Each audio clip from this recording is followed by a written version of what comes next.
إنك أنت العليم الحكيم سبحانك لا فهم لنا إلا ما فهمتنا إنك أنت الجواد الكريم قل رب زدني علما.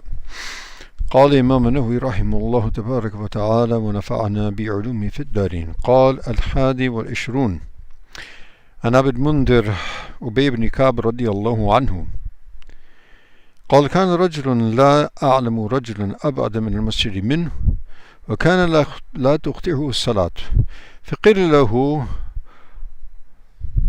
أو فقلت له لو اشتريت حمارا تركبه في الظلمات والرمحاء ورمضاء فقال ما يسرني أن منزلي إلى جنب المسجد إني أريد أن يكتب لي ممشاي إلى المسجد ورجوعي إذا رجعت إلى أهلي. فقال رسول الله صلى الله عليه وسلم قد جمع الله لك ذلك كله. رواه مسلم.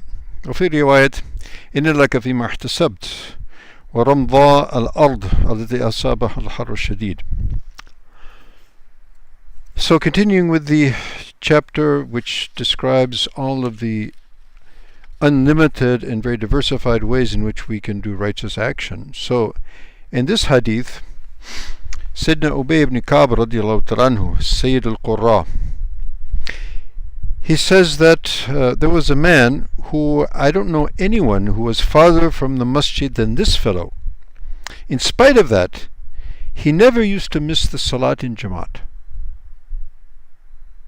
So it was said to him, so why don't you buy a donkey or a mule so you can ride on that and, get to the masjid easily? You're very far from the masjid, so just like we think, get a car, get a bicycle, something, make it easy, shorten the time span. So what was his reply? He said, it wouldn't please me to have a house next to the masjid.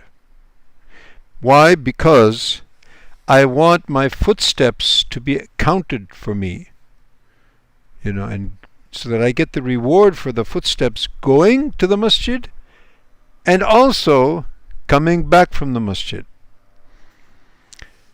So he didn't buy a donkey, and he was content, and he was very happy to actually walk to the masjid and walk back, so that he would get, as we mentioned earlier, not only a reward but 3 rewards for each step.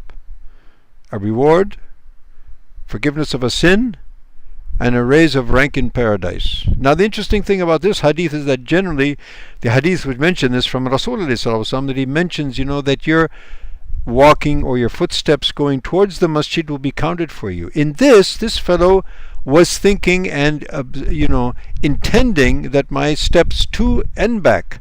And Nabi Sallallahu Alaihi Wasallam said, whatever it was that you were intending and that you had hoped for the reward of, Allah subhanahu wa ta'ala gave you all of that.